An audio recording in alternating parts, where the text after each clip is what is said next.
Desde domingo, nós estamos trabalhando nesse tema para dar tranquilidade, não só ao brasileiro, que não quer ver paralisado o abastecimento, mas também tentando encontrar uma solução que facilite a vida, especialmente dos caminhoneiros. Eu até estou solicitando e pedi que nesta reunião se solicitasse uma espécie de trégua, não é? Para que em 2, 3 dias no máximo nós possamos encontrar uma solução satisfatória para os caminhoneiros e para o povo brasileiro. E agora quem vai bater um papo com a gente, né, sobre essa coletiva de imprensa do presidente Michel Temer é o Dr. Aires Furquim Cabral. Doutor, primeiramente, a gente viu aí nessa coletiva, né, que ele já explicou, pediu uma trégua e logo mais ele não quis mais responder perguntas e já saiu. O que o senhor pode explicar melhor para os jataienses que estão nos assistindo, que viu esse vídeo? Não, eu começo a imaginar o seguinte: nós estamos diante de um problema gigantesco, que começa pelo problema do caminhoneiro, que, vamos dizer assim, é a ponta da flecha. Mas, na verdade, nós temos toda a flecha, que é uma série de problemas, abastecimento, etc. E vamos desaguar num problema fortemente não encarado, que é a questão tributária. Nós temos esse problema hoje com relação ao abastecimento de combustível por uma ordenação tributária sobejamente grande.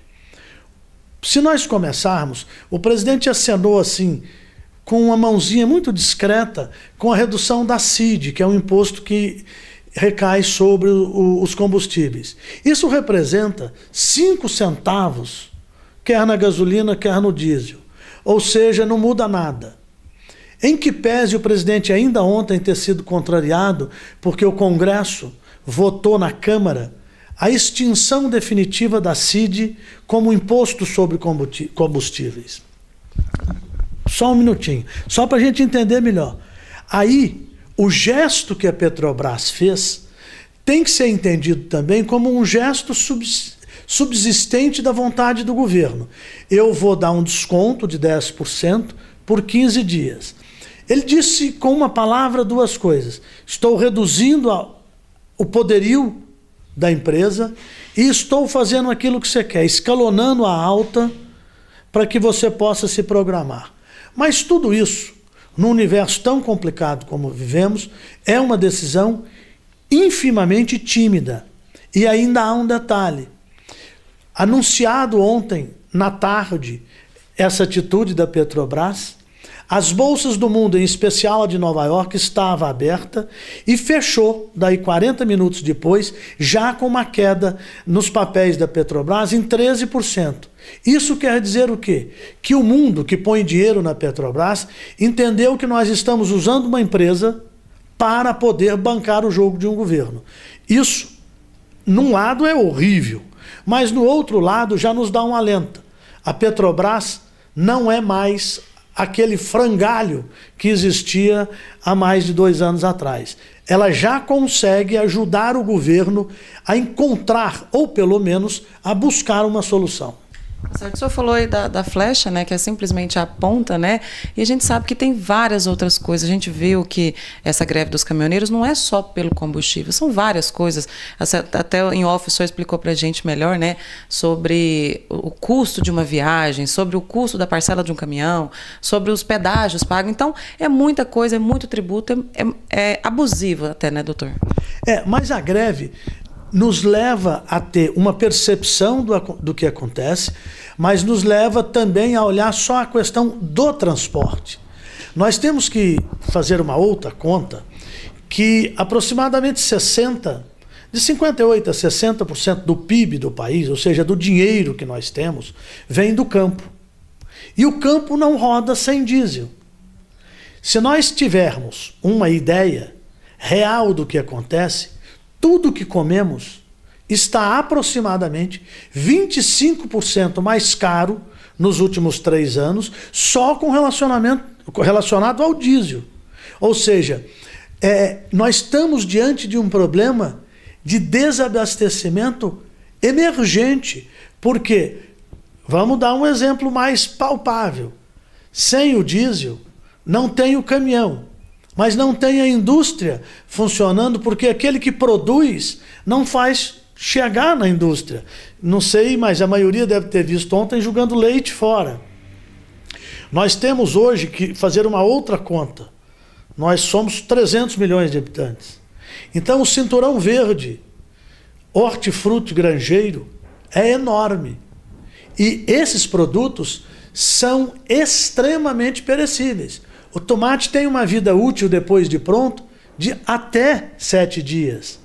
Ou seja, se não consumirmos, perdemos nós, porque o preço vai aumentar, perde vamos dizer assim, o varejista que o traz e perde o produtor rural.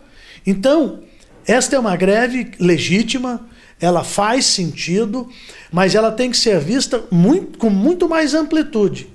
O nosso problema com combustível é extremamente grave, porque está parando o universo econômico do país. Ontem eu vi um deputado falar um dos maiores absurdos da minha vida, que ao norte diesel é menos importante.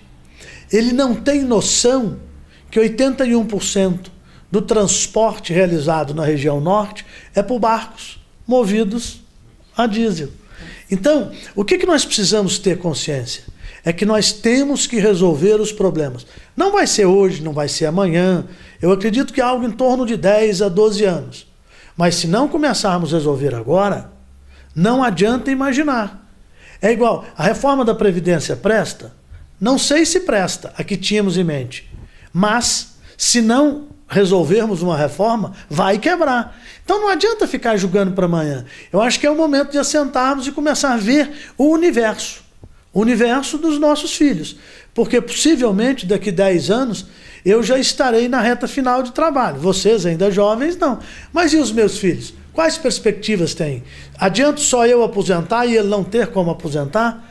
Então nós devemos pensar, olha, temos que votar direito. Quem não tem compromisso é que permite que isso aconteça.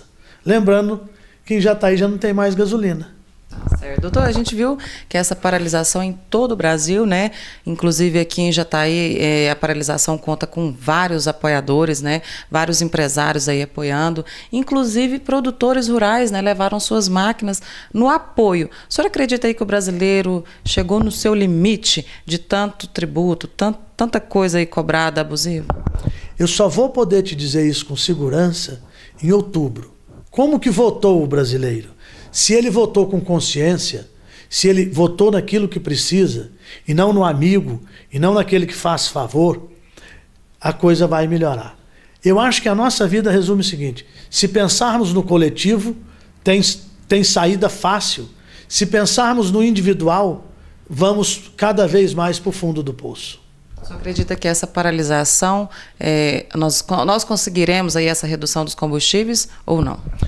Eu me preocupo menos com a redução do preço imediato do combustível e muito mais com os projetos que virão. Eu acho que se ela vier dizendo, olha, nós começamos a reduzir, o ano que vem terá isso, no outro ano nós vamos mudar a situação tributária e já criar mecanismos para isso, é muito mais importante. Se eu reduzir o combustível, eu faço o caminhão rodar, mas continuo com um preço muito caro.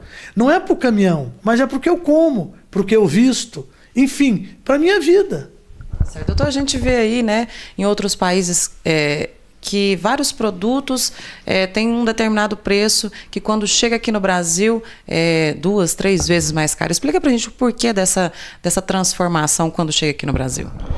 É muito importante nós fazermos uma análise de que vendas internacionais têm critérios absolutamente internacional.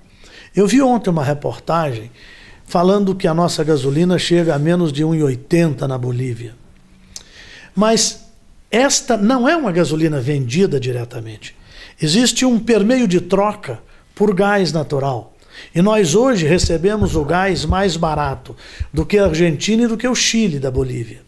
Isso implica em negociações internacionais. Então, o preço final da entrega do produto não é o mais importante na conta, porque nós compramos deles, por exemplo, o gás natural, com preço muito mais baixo que o de mercado, porque fazemos uma troca. Então nós precisamos entender o seguinte: esse não é o parâmetro. O parâmetro é o seguinte, qual é a suportabilidade tributária que eu, cidadão brasileiro, tenho. Porque se eu vender a R$3 a gasolina para a Bolívia, ela me venderá gás natural? Possivelmente não. Sem gás natural, eu terei 1/3 da frota das grandes capitais parada e as termoelétricas sofrerão demais. Em resumo, nós não teremos energia elétrica suficiente para o país. Essa conta é muito simplista, eu simplesmente dizer assim, olha, eu estou vendendo mais barato para país A ou B, mas o que é que eu compro de lá? Essa é uma discussão como ela começou a acontecer no início do Mercosul. O Brasil perde isso, o Brasil perde aquilo, está vendendo barato, sapato da Argentina muito tributário. Nós temos que fazer uma outra conta. No Mercosul, nós somos superavitários em algo em torno de 18%. Ou seja, nós colocamos na nossa economia, ano a ano, mais de $1,5 bilhão acima do que fazia antes do Mercosul. Então valeu a pena vender muita coisa mais barato, mas ganhar muito mais dinheiro em outras. O macro, ou seja, é o inteiro que nos interessa. Por isso que eu acho que é tentar manipular, quando eu digo vendo por 1,80 na Bolívia, mas não digo por quê. Então nós temos que preocupar hoje com a nossa situação tributária interna. Tá certo. Doutor, a gente viu que quem já está aí, né, alguns postos já acabaram a gasolina, muitos mercados acabaram aí os estoques, né, loja de materiais de construção, acabando cimento, acabando pedrisco, muitos lugares em falta. O senhor acredita que a greve deve continuar ou deve ceder? Eu acredito que começa agora a ter uma razão de assentar à mesa. Talvez amanhã nós já estaremos terminando, porque o governo viu que com a entrevista do presidente Michel Temer, que aquilo não resolveu, tomou uma atitude de maior peso, o Congresso à noite tomou uma outra posição, isso caminha para que nós tenhamos ideias de encontro. Mas eu te digo, se a greve terminar amanhã, as coisas só não normalizam lá por terça-feira, quarta da semana que vem. Ou seja, vamos ter que andar a pé, vamos ter que comer menos, ou pelo menos direcionar a nossa comida para outro canto. Enfim, a vida no país inteiro foi afetada. É um prejuízo de conforto, mas é um alerta de que temos que mudar.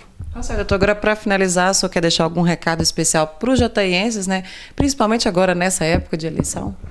Eu sempre falo que nós devemos sempre pautar a nossa vida pela boa vontade. Votemos em quem não tem compromissos com Lava Jato, com oligarquia, com quem pode trazer o novo. Você pode até dizer, mas esse pode virar bandido. Pode, mas não o é. Então é melhor você arriscar com aquele que não é do que com aquele que já é. Então a nossa solução passa pela nossa vontade, que votemos corretamente.